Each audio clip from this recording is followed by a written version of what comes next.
Good morning. You're listening to Retake Our Democracy, a 30-minute weekly radio show that airs at 8:30 a.m. each Saturday morning on KSFR 101.1 FM, your Santa Fe public radio station. And I'm Paul Gibson, the host of Retake Our Democracy. Today I'm speaking with Eric Griego, former state senator and director of Working Families Party of New Mexico, and now an aide to Mayor Tim Keller.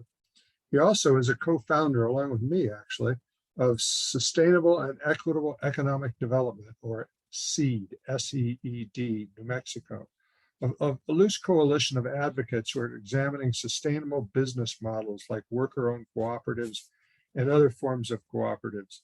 SEED is also seeking to inject a progressive business perspective in the policy and political arena, so it isn't completely dominated by chambers of commerce who say no to anything. So we'll have lots to talk about. We'll get back to Eric in just a second, but I got a few short announcements. Before we start, I want to acknowledge that we are conducting this show on stolen Tewa land, and I want to thank our Tewa neighbors for being such good stewards of the land. Last week, I spoke with Dan Pritchard, a member of the Executive Committee of Renewable Taos and a longtime climate activist. We discussed the 2022 legislative session, the legislative process itself, and then spoke about the recent IPCC report and the failure of environmental advocates to generate the kind of movement needed to substantially address the looming climate catastrophe. The week before that, I spoke with Senator Liz Stefanik, who has served in the state Senate twice, serving a first term from 1993 to 1996, and then rejoining the Senate again in 2015, and is now in the middle of her third term, which began in 2019. So she knows of what she speaks. And we discussed the 2022 legislative session, her views on what was accomplished and what didn't get done, and most importantly, why. I want to remind you that if you're driving around and miss any of today's show, you can catch our full YouTube recording of the show and any prior interview by going to retakeourdemocracy.org and clicking on the Retake on the Radio button on the right side of the homepage. You'll find YouTube recordings of all of our previous shows. I also wanted to mention that last night we held a huddle with about 2 or 3 dozen of our most active volunteers to clarify our advocacy strategies going forward. I want to take just a brief moment to mention that one of the things that was mentioned was the idea of forming our 501c3 and doing a fundraising campaign to hire 2 or 3 staff to supplement what Roxanne and I do and to make it a sustainable organization going into the future. We'll have more about that on our blog and on our website. We also were interrupted in that Zoom to find that the governor had vetoed SB 48, the junior bill, and all the funding for the Health Security Act plan and design process. And that was it. There were a lot of irate Democrats on our Zoom chatting away about their disappointment with the governor. We'll talk a little bit about that. Now that the legislative process is done, we'll also begin shifting our focus, turning to the looming primaries and general elections. We'll kick that off with a candidate forum with Joe Maestas and Zach Quintero, 2 excellent Democratic candidates for state auditor. I had only the vaguest understanding of the role of the auditor until I had 2 very revealing conversations, first with Zach Quintero telling me about his goals as auditor, and then from Brian Colon, who's running for Attorney General, and he talked about what he had done as the state auditor. The auditor has the authority to hold any state, county, or city government accountable for failing to fulfill the purpose of government or for corrupting their function. So this is a very important position, and with 2 great candidates, we will be faced with a difficult decision in the June primary. So plan to tune in on March 17th from 6:30 to 8 for what should be a most compelling discussion. To register for the conversation, go to Retake Our Democracy, click on the actions and events in the menu bar, and it'll be right at the top there. You need to register to participate. That's enough announcements for today. Let's get started. We had more than our share of technical difficulties getting this thing going with Eric, but I think we've got it going. He's smiling. He can hear me. I can hear him. Let's go, Eric. I always like to let our guests introduce themselves.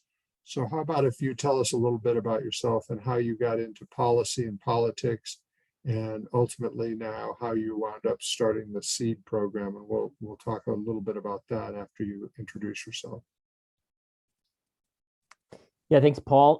Sorry for all the tech problems. Usually it's user error on my part, which I think it was probably 80% of that. But I was glad there was a couple glitches on your end. So it's good to be here. It's good to see you back. I'm glad you're back in the saddle. So I'm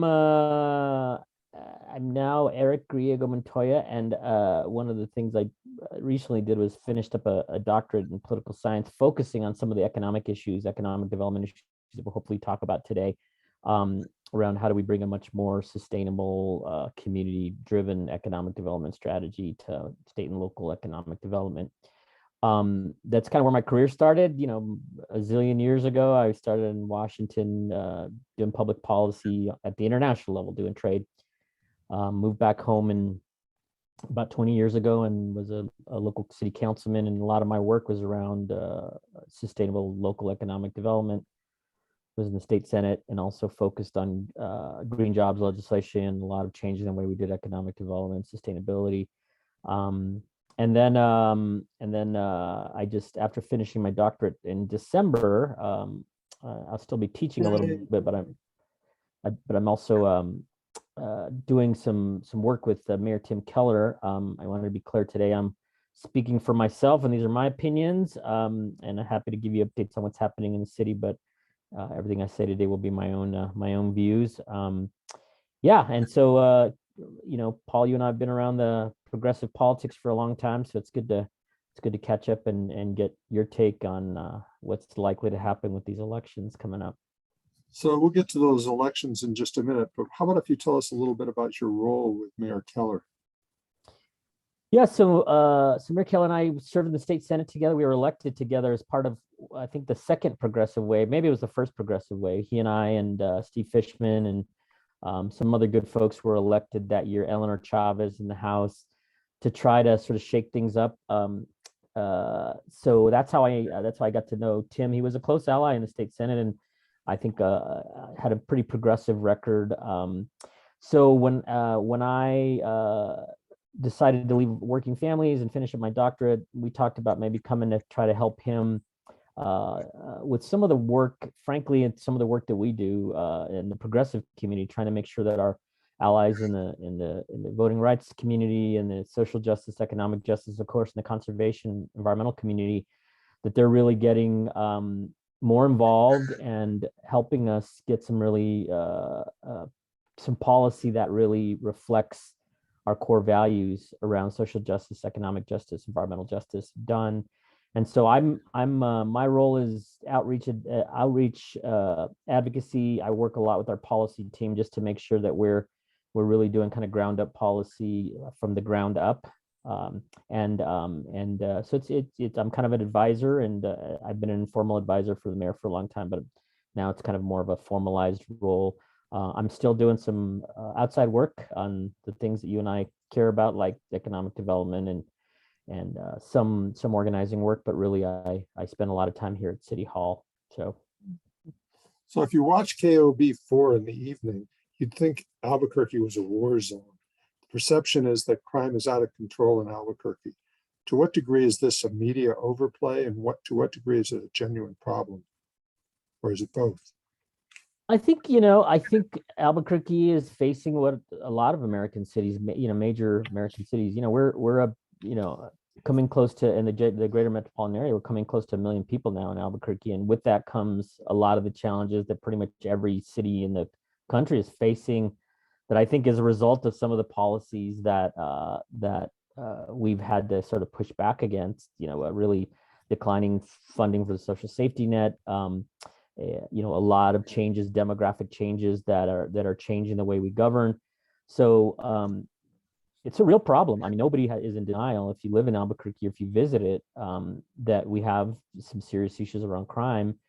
I think the real difference in sort of in the question is, how do you address it, right? Do you throw tons and tons more penalties at it and more police at it, or do you have a much more balanced strategy, which is investing in some of the core problems like mental health, substance abuse, poverty, which is at the core of a lot of our problems here in Albuquerque. You know, we have a lot of poverty and a lot of folks who are really struggling. So I think what certainly what I have tried to do, and I know that Mayor Keller has tried to do, is really come up with a much more comprehensive view of public safety. I think it's a simple political issue, campaign issue to say, fight crime, fight crime, fight crime. Tougher penalties. We heard a lot of that in the legislature. Yes. The tougher issue is helping people stay out of crime and stay out of jail and stay out of poverty, and that's a much bigger issue that mayors and legislators all around the country have to deal with. And that's harder to do than just put some good talking points out there. Yeah, it is. So has the mayor been successful in implementing any of those efforts?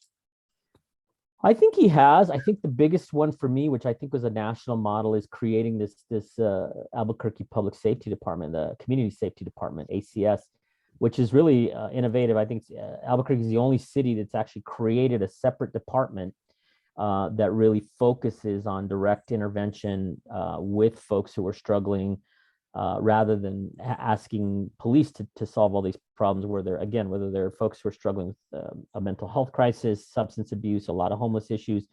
It's a separate department, which, by the way, has a director, just like a police chief and a fire chief. There's the director that's cabinet level, whose job it is to try to intervene in these situations so that they don't become statistics, they don't become crime or unnecessary uses of force, or really kind of enter the criminal justice system. So I think that's been pretty innovative. We're still building it out. There's a lot more work and money to be found to fully staff it, but I think it's pretty innovative. In addition, one of the wins in the legislature was getting some funding for this violence intervention program, which is a program that Albuquerque's kind of pioneered in the state to really intervene with some of the, there's a lot of gun violence in Albuquerque and all around the state and all around the country.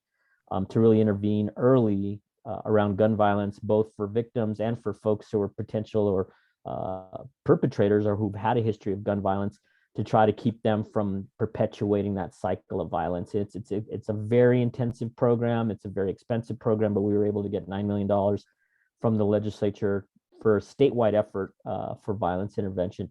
So I think philosophically, I'll speak for myself, but I think this is where Mayor Keller is, we've got to have a much more comprehensive strategy. If you've been a victim of crime, doesn't matter how liberal you are, you still want to make sure that we're taking it seriously, and that especially for violent crime, that we're intervening and making sure that some of the folks who really, really are really committing the worst crimes in our community should be held accountable. But most of the solution is dealing with all of these underlying issues of poverty and addiction, and that frankly, we have in our community. And I think those are tougher issues to deal with than just throwing more criminal penalties at people. Couldn't agree more. Thank you for that response.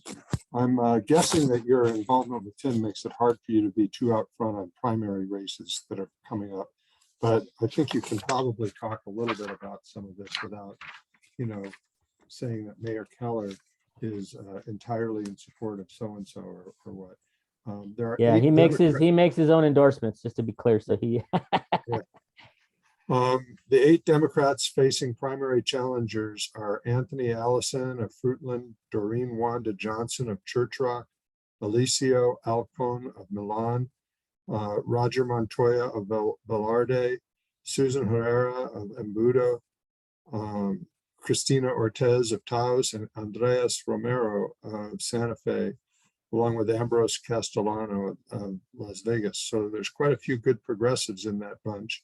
And I think we can safely talk a little bit about Susan Herrera, because you and I were at her kickoff campaign a few years ago.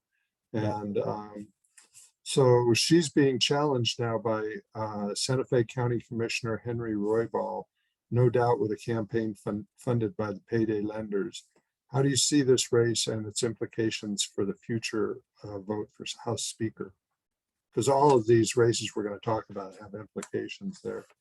Yeah, well, you and I know, because we both worked really hard to help Susan, and she just, for those who weren't paying attention, she replaced, I think, one of the most corporate, kind of middle of the road Democrats, David Rodella, 2 terms back now, And she's fighting for her life because Susan has really taken some pretty courageous stands. Most importantly, just going all in on trying to rein in this predatory lending that has been such a factor in the poverty and crime in New Mexico. So she took on the industry. She was tenacious, and unfortunately, some very powerful Republicans and corporate folks and Democrats, I have to say, the former Speaker of the House, the former Democratic Speaker of the House, is the lead lobbyist for the payday loan industry. So she was up against some formidable folks, and now she was able to pass the most comprehensive payday lending bill that we've ever had in the state, which takes those fees, as you know, Paul, down to from outrageous amounts to, I think 36% was the number that we ended up with. Right, yeah. right. But that also made a lot of enemies in the corporate sector, in the banking sector, in the lobbying class, in the corporate lobbying class. So they're going to come after her. Susan's no wilting violet. She's pretty smart and strong, and she doesn't back down a lot. I think she's been a team player in a lot of ways. I think she's really tried to work with her colleagues. If she can hold on to the seat, I'm assuming she'll be in support of a much more progressive speaker, someone like Javier Martinez. But if I don't know much, more about some of the other candidates, including Henry Roybal, but I definitely think if she does not hold on to the seat and we don't help her, that seat's going to move in a much more kind of middle of the road direction, and I don't think that's good for the legislature, and I don't think it's good for northern New Mexico. Yeah, couldn't agree more. So there's another one that looks interesting to me, and that's a conservative Democrat, Representative Doreen Wanda Johnson, has drawn a primary challenge from progressive Kevin Mitchell in McKinley County. And just getting a progressive in McKinley County is like a pretty surprising opportunity there. And do you know anything about either of those candidates? I worked with Representative Johnson a little bit. She's one of the folks that the Native American community have worked hard to both help elect, but also to kind of make sure she's focusing on the issues that matter to Indian country in New Mexico. I don't know. I was trying to, before we got on the air, I was trying to look at Kevin Mitchell. I can't find a ton about him. So that's a race that I'm going to have to learn much more about. I don't know how vulnerable she is. I think she's probably in that district pretty safe. But I say that without knowing who exactly is supporting Kevin Mitchell, and I need to know more about him. But well, there's no Republican running, so whoever wins the primary gets the seats. So that's a good thing. Yeah. So in District 12 in Albuquerque, I know you're going to know something about this race because it's former Bernalillo County Commissioner Art Dela Cruz, who was appointed to fill the seat that Brittany Barreras resigned from. And there are going to be two women competing with Dela Cruz for the appointment. They're Nicole Olanovich and Melissa Armijo. The two Democratic women who are challenging him are considered to be considerably more progressive. And I know you know a good deal about Dela Cruz from his history on the county commission and in relation to Santolina. Would you like to talk a little bit about that? Sure. Again, these are my views. So, my Commissioner Dela Cruz, I guess Representative Dela Cruz, he's a hardworking guy. I think he comes from a wing of the Democratic Party that's much more traditional, right? He views himself as much more of a traditional Democrat. Where we did not align is on things like the paid sick leave bill. He was not a big fan of that, even though he was a Democrat from the South Valley when he was a commissioner. Was not helpful on democracy dollars, which was our attempt to really kind of extend public financing to more folks. And then, as you said, he's been much more pro development than some other folks in that race. So when he was appointed, we were hoping that one of the others might be given some serious consideration. I don't know that either of them well. I do know Melissa Armijo. I think some folks are trying to cast her as kind of more of a middle of the road Democrat. She's actually pretty progressive. I think she's passionate about education, early childhood. She's worked with with YDI, but her passion has really been around education policy, and so I think she's actually a pretty serious progressive leading candidate. Nicole, I know just from progressive activism, also kind of much more of a kind of frontline progressive activist. Both really smart progressive women. I am concerned that in a race like that with Art de la Cruz, who has a lot of name ID and has a lot of support from sort of moderates and probably more development, that the two of them may split the vote. I am concerned about that because I think either of them would certainly share my values much more than Representative de la Cruz. So that's going to be a good one to watch, an interesting one to watch for sure. Okay, there's another one who a cohort of yours is going to be back in the running, and that's Eleanor Chavez. And she's running in District 26 to replace Democrat Georgine Lewis, who is leaving after her unfortunate DUI. Do you have any views on Eleanor as a candidate? She's running, I believe. I don't think she's got a Democrat running against her, but she'll be running against a Republican. She does? Yeah, she does. Okay, who's that? So she's got the wife of current county commissioner Stephen Michael Casada, who's also kind of a moderate in the Art de la Cruz. He took Art de la Cruz's commission seat, much more kind of a middle of the road Democrat, traditional Democrat. Charisse Casada, right? His wife Charisse is running. She's in Albuquerque. There's a kind of a coalition of folks who are kind of more moderate West Side. They consider themselves much more from the traditional Democratic, wing, the wing of the Democratic Party. Much more, I think, open to development. Much more, less. I don't think they would call themselves progressive. I don't think she would call herself a progressive. Eleanor is a firebrand, a lot like Susan and some of the other women who were up there. When I served with her in the legislature, she, was, one of the leaders on Health Security Act, a big union supporter herself, a labor organizer herself, tenacious, very, very principled, smart. I mean, she's like me. She was a little less willing perhaps than some others to cut some deals. So sometimes she gets painted with this, she's too ideological or too much of a purist. I've heard her called that, but I respect her immensely. I think she works hard. This is a huge part of her old district when she was in the House. So I think she's known to a lot of folks in this part of the district. So I'm personally going to work hard for her, and I hope others will take a look at her and see if she can help, because that's going to be a tough race. I know that a lot of folks in the development community, including Santolina, are going to be supporting her opponent in the primary, and whoever comes out of that primary will really, it's a pretty Democratic leaning seat, so that whoever Democrat is will probably get elected in the general in November. So that's an interesting one to watch for sure. Okay, well, I need to take a break to remind our listeners that KSFR is more important than ever in these times of misinformation. KSFR, your public radio station, provides you the straight facts, great news, local culture, music. It's shows like Retake Our Democracy and Richard Wolff, talking about capitalism, comes on just before our show. All of those are great shows, and they're doing a pledge week this week, but we don't go into the studio, so we're doing this recording. So when we finish listening to this show, how about if you go to ksfr.org, click on their donate button, and send 20 or 50 or $100 their way, and view it as your ticket for admission to a whole lot of great programming.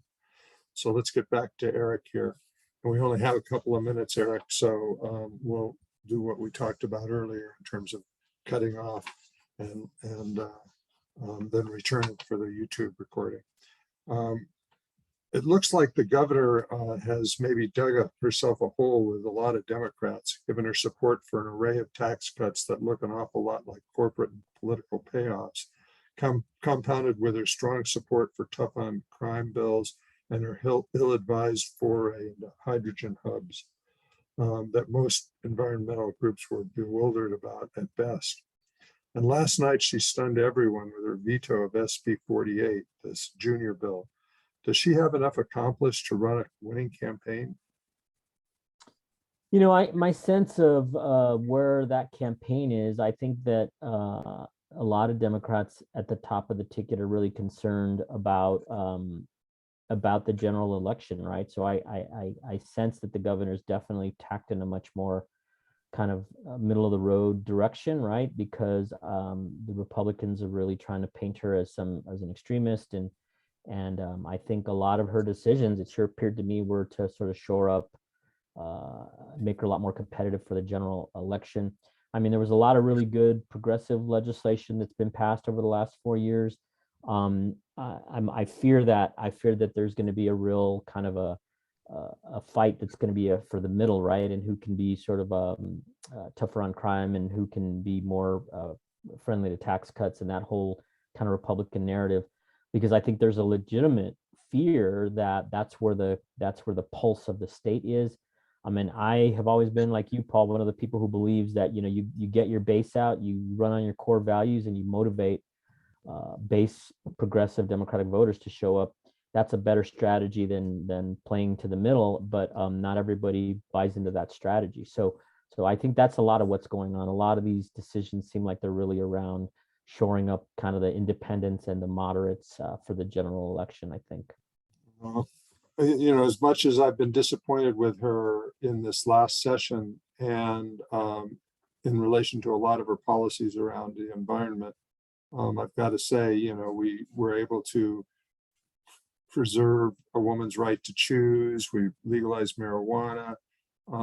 There were a range of tax credit policies last session that benefited families and low-income families and so forth. None of those things would have happened under a Republican governor. And so we can be disappointed, but we also got to pay attention to what the alternative is. Absolutely. So we're about out of time right now, Eric, with the radio show. Can you tell our listeners where they can get more information about SEED? And we'll talk a bit more about that in the second half of our show. Yeah, just quickly, the group that you and I, Paul, and some others helped get off the ground was, as you mentioned, is SEED New Mexico. It's sort of trying to provide a much more sustainable voice to the business, economic development sort of policy world. If you want to learn more about what they're up to, it's seednm.org, seednm.org.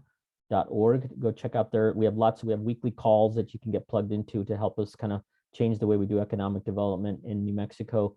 And then personally, if anybody has questions for me, the easiest way to get a hold of me is my personal email, which is Eric Griego, ABQ @gmail.com. Eric Griego, ABQ as in Albuquerque @gmail.com. Happy to hear anybody rebut or challenge or ask more about any of the things I talked about today, or what I'm up to, or how I can get more involved in something you're working on. So thanks so much, Well, Paul. thank you very much for being with us, Eric. And we're going to pause for a second, and then we're going to continue the conversation. But I do want to mention that next week we'll have Rena Shapansky on the show. She's running to take Brian Eagle's seat in the House of Representatives. So we'll be back next week. Thanks a lot, Eric. Thank you, Paul.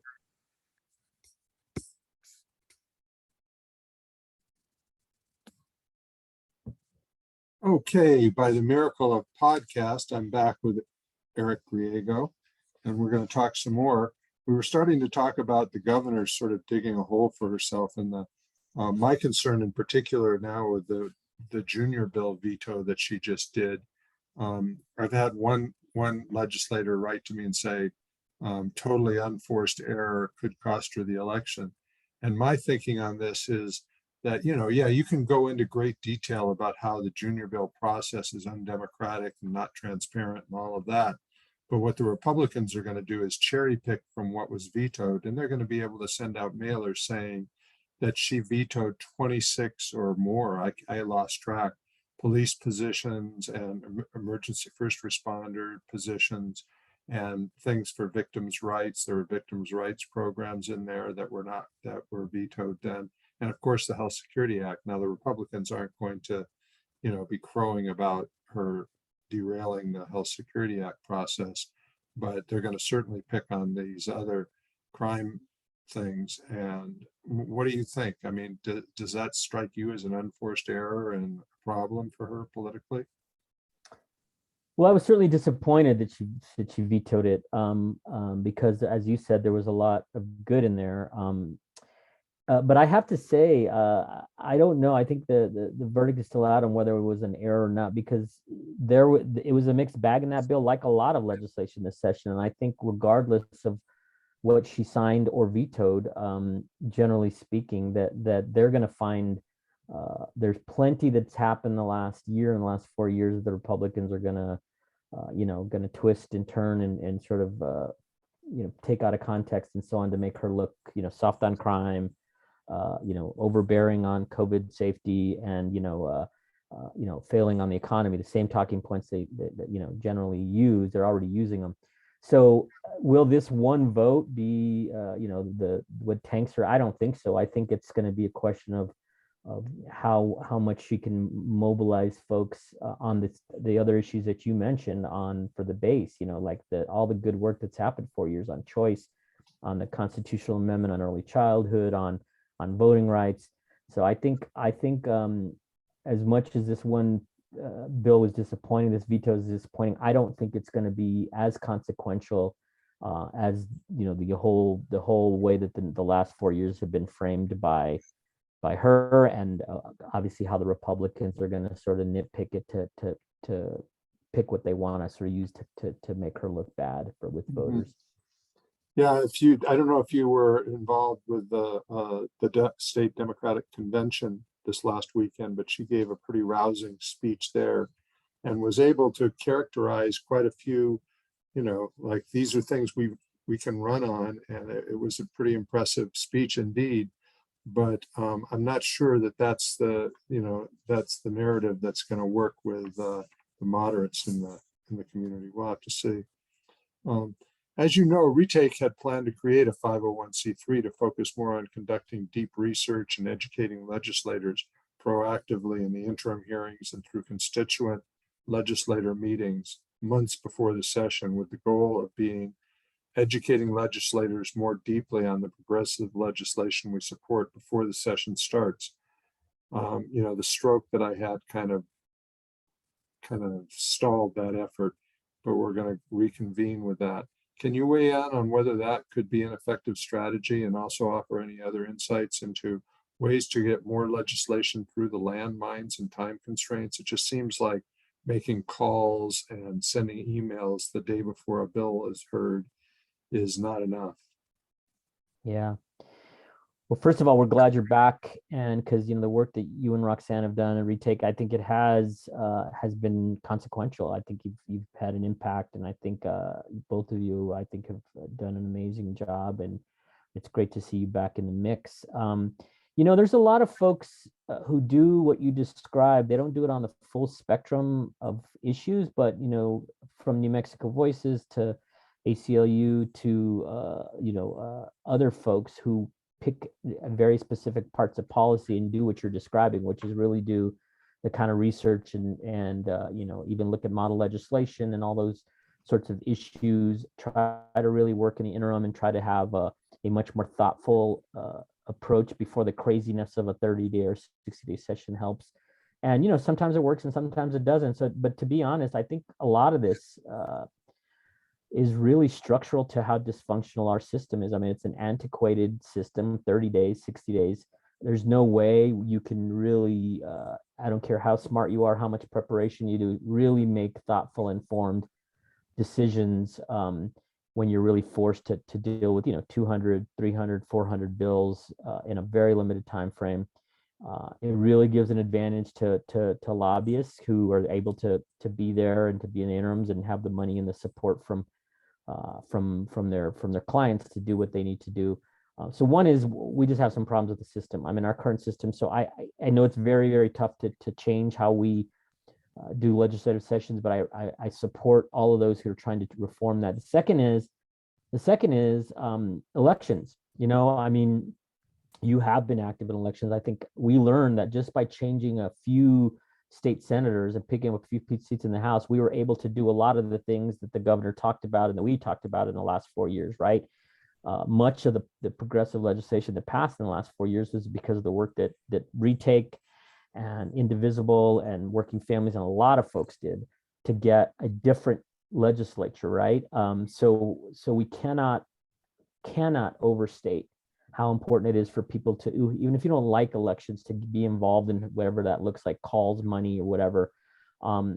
Even if your passion is to be working on the policy side, really on the research and policy side, because it doesn't matter how sort of well informed that or prepared or how much research and best practices and model legislation we have, if we've got legislators who are taking their lead from oil and gas or from payday lenders, you're going to get bad legislation. And so I think we have to change the system. I think we have to work in elections and continue to do the good work that you're doing, and Voices and a lot of folks who are doing this work of coming up with sound policy in between the craziness of the legislative sessions. So despite my stroke, I was able to get started with you on the creation of this seed, sustainable and equitable economic development, New Mexico. Can you tell our listeners just a bit about seed and the niche it is trying to play, and how they could include creating as maybe an incubator or platform, some other kind of platform for creating more worker-owned cooperatives or other business models that promote sustainable and equitable business practices? What is that all about? So, this is something that I know, are passionate about, and Roxanne and myself and some of our allies in the sort of policy world, who, whether they work on, sustainability in the green sense and environmental sense, or they work on workplace democracy, or like AFLEP, the folks who were supporting the public bank, and I know you worked hard on that as well, who want to change the way we finance economic development and infrastructure and so on. So what we don't have currently, what I think you and I and Sandra McCardle and Perry Packrew and the group that helped get this off the ground, we're trying to do, is to have like-minded economic development business advocates with an emphasis on people who actually are small business owners, if possible, or people who are at least, whether they're, do the kind of consulting contracting work that you've done or I've done, or they're, they run, small, retail businesses, restaurants, whatever, to really come together to say we have to change the way we approach sustainability writ large, right? It has to be broader than just, are you recycling? It has to be, how are you treating your workers? Do they have a real stake in the outcome of the company? Are you willing to consider worker ownership, especially if you're transitioning out of a long-time business, as many business owners have? I think this idea that you could actually sell to your employees. Are you willing to really be not just open to, but promote equitable sort of workplace practices, like paid sick leave, like jumping into some of the fights where often the business voices you mentioned, Paul, we only hear, you only hear from chambers who say they represent all these businesses, and they're always against any kind of improvement to, whether it's the minimum wage or paid sick leave. They often don't support any kind of regulation. So we're trying to get folks who have a economic development business mindset, or they actually run businesses, to say, you know what, there's a whole bunch of people who care about doing economic development differently, and investing in their workers, protecting the environment, fighting for democratic workplaces and democracy, broadly speaking. So we affiliated with the American Sustainable Business Network, which is the leading national kind of sustainable, broadly, in the broad sense, including workplace democracy organization. We're very proud to be an affiliate of them, and we're going to be working with them on national issues. But we're trying to bring that kind of mindset of sustainability to local governments at city and county level, and certainly to the state legislature. So when you have people standing up claiming to be speaking for business, it's not always, just the big industry folks, but really folks who care about their communities and who really think we ought to be doing economic development differently. So another way retake is being, I'm really glad that we got that seed thing off the ground, and I'm looking forward to getting re-engaged in that now that the legislative session is over. I think there's a lot that could be done there because, there are business owners out there that are not all about the bottom line. I mean, they have to make the bottom line, but they can also do that in a way that they are offering their employees decent salaries and benefits and so forth, and working conditions and a say in how the companies run. Absolutely. And I think it'd be great if we were able to launch a good platform for making that easier for those businesses. Yeah. Another way Retake is being more proactive in its advocacy is by allying with ally organizations to initiate legislation. We're doing that by working with the Land Office, Renewable Taos, New Energy Economy, Earth Care, and other grassroots groups from impacted communities. The focus of that work is to get the legislature to study various models for implementing public power. Do you have any thoughts on public power or suggestions as how to advance that concept? I first of all, I support it. Obviously, like most folks who have learned anything about it and who have been troubled by, as I have, this kind of essentially public monopoly that we have in power in New Mexico and in most states, and how much that does not lead to the kind of sustainable future we all want, right? And this idea that we should be supporting policies and financing and efforts at the very local level to have municipalities, communities really control their own destiny when it comes to kinds of what kind of power and who controls it, and not viewing it again as this profit-making entity, but really investing in the long term for the sake of the planet first and foremost, but also because it's a great, talking about economic development, it's a great way for local communities to really build a different kind of economy. So in addition to all the renewable energy folks and the great folks like you that you mentioned, I think a real organizing effort with local officials and local communities. So I'm hoping that some of the work will be around getting more involved, for example, in the municipal league, where a lot of the mayors and city councilors all around the state, they have a big voice in Santa Fe. And if they say we really want this, I think there'll be, and you have mayors and other people saying we think we want to try this. I think that'll be powerful. Same thing with county commission, and it's all around the state because a lot of counties control some of the major kind of conversations around how power is provided in various parts of the state.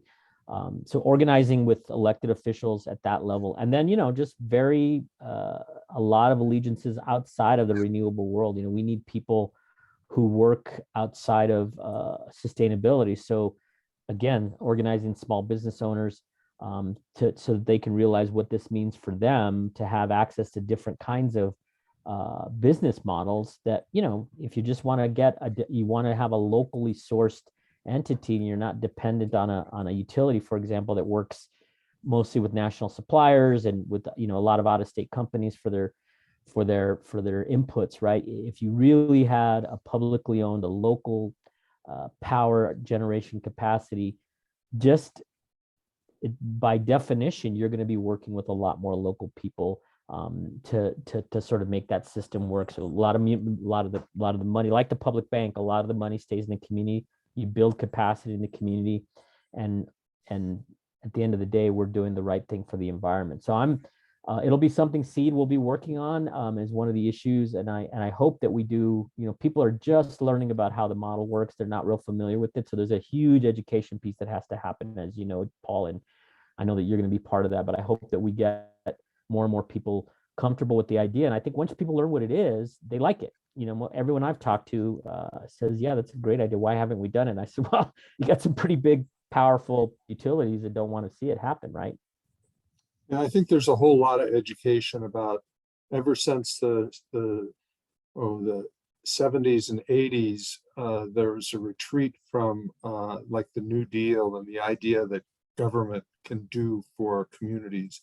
And so we've had privatization and of prisons, of schools, of a lot of utilities, all kinds of things. And all of those things are about private profit. And the theory was back in the day that, with entrepreneurs, you get people who are clever and innovative. And yes, that's probably true, but that cleverness and innovation is really focused on how much resources can they extract from a community, whether that's gas and oil, wages, income, so forth, at the expense of workers and customers. And so I think we really need to start having a real robust discussion about reclaiming the commons and making that a place where government and public sector provide services and supports. And I know that's not something you would argue with me about, but Yeah, absolutely. so that's not really a question. I agree. So in the interest of time, let's just shift gears for a second, skip a couple of questions down to the IPCC report. And I'm sure you haven't read the 370 pages of the report, but you've probably heard some about it. And the conclusion has been that, the window is quickly closing on being able to do anything to forestall any of the worst of the consequences from global warming. And yet it doesn't seem to make any difference. All these reports, we still get these chambers of commerce and utility industry and gas and oil saying, oh, we've got to just, drill more.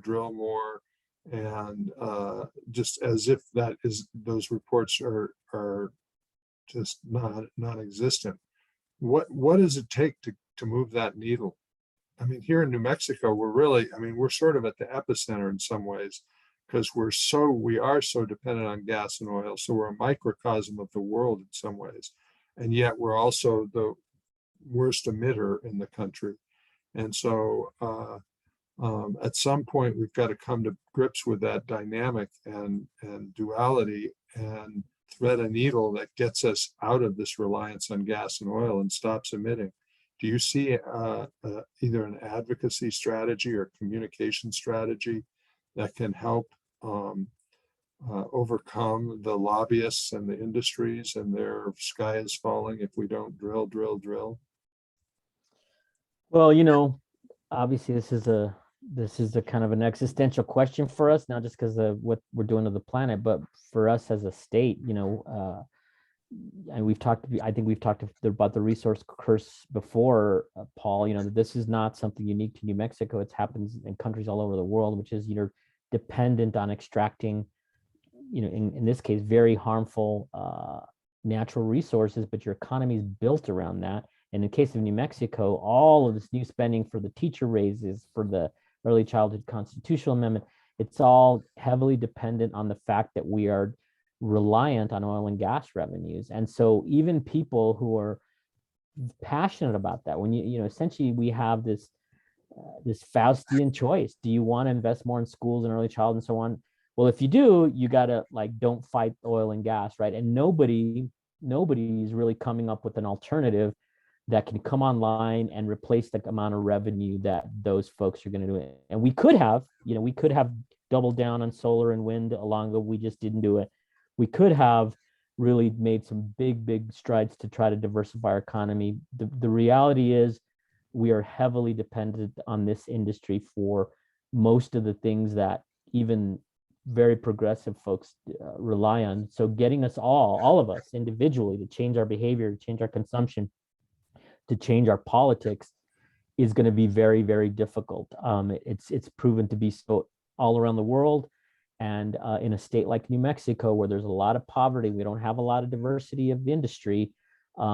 We getting off of that dependence on oil and gas is proving to be, even with the incredibly democratic legislature, democratic governor, Democrats controlling the country, even with all of those things aligned, we still are absolutely not making the kind of deep commitments we need to make to change, to save our planet.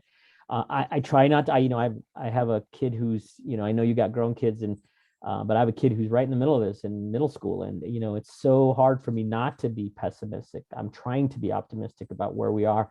But as I see just this numbness in New Mexicans and Americans to this idea that they're sort of just resigned to the fact that we may never get there. And so it's troubling to me.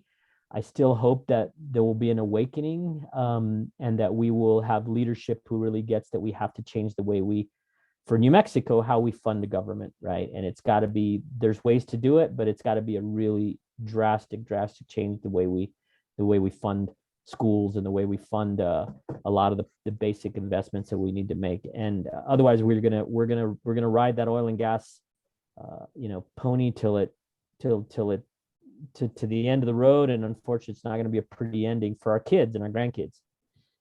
Not at all. And you try and remain upbeat. And, I have a grandson now who's 2, and, it's way over his head, but it's going to be crashing down on that head as he gets a little bit older. And, those kids are going to be asking us, what the hell were you thinking? What were you doing? And I don't have a good answer for them. And I don't think any of us do, but it's not to minimize the challenge, that it's definitely a challenge in New Mexico as to how we do this, but it's going to be some real difficult conversations when, cities are on fire and water's running out and just all kinds of horrible consequences. And the sad part is it's the global South that's going to get the worst of it and the first of it. And they're the least responsible. But on that upbeat note, let's come up with a positive ending to the show, Eric. What do you got for me? Well, my sister is a engineering professor, and she I'm going to end on her words. She says, if we really decide that we want to have the will to innovate our way out of this, not to say that we can't, we've got to change behavior and we've got to change incentives, but if we really can think about ways to think about the solution and to get as many people around us in our families and our communities to think about things like public power, to think about things like how do we really, really push for, even at the individual level, for more solar power in our homes and our communities. So to really not just spend all our time, lamenting how powerful oil and gas is, but to really start to find local solutions, including technical solutions. If we really retooled the labs, as we've talked about for a generation now, they used to do solar energy development here at Sandia. If we really retooled those labs so nobody's afraid of them going away into becoming world research centers for the next generation of energy development and conservation, and we really decided that we're going to change our economy so that we become a world leader on that kind of energy development, because nobody, even the most liberal person in the state or on this planet is going to, like, I'm going to do without, electricity. I mean, we may hate the grid, but everybody wants the grid. There are some people who are off the grid, but really people want to be able to have light in this technology that we're using now. The question is, can we positively start to talk about a different view for our future that's really about sustainable development, sustainable economic development? And if we can get enough people on that bus, then maybe we will leave the oil and gas debate behind, and we'll just it'll be overtaken by the next generation of technology and economy. So it'll have to be an electric bus, right? A solar Absolutely, bus. Electric bus, yes, right. And an electric high-speed trains that take us from one edge of the state to the other, so that we're not all in our cars driving all around the place, which we have to do in New Mexico because there is no alternative, really. Right. But it's disheartening when you see the Roadrunner leave Santa Fe. There's like 3 people on it. It's like, I guess that maybe in Albuquerque and in Santa Fe, we have to have better public transportation when you get off of the Roadrunner, because I used it once and then it was like total hassle to get where I needed to go. But it's definitely a better alternative to everybody putting around in their own cars, because even if it's an e-car, it's consuming energy and resources, minerals and so forth. So, and the roads we're driving on are just, the absurd amounts of energy that go into just the roads and the chemicals and it's all fossil fuels. And so we just, yeah, we have a lot of work to do as a species to change our mindset. Well, it's good to have allies like you, Eric, in that work. So thank you for being with me today, and thank you, listeners, for hanging with us. I'll be back next week with Rena Sespansky. I've got to learn how to say her name better.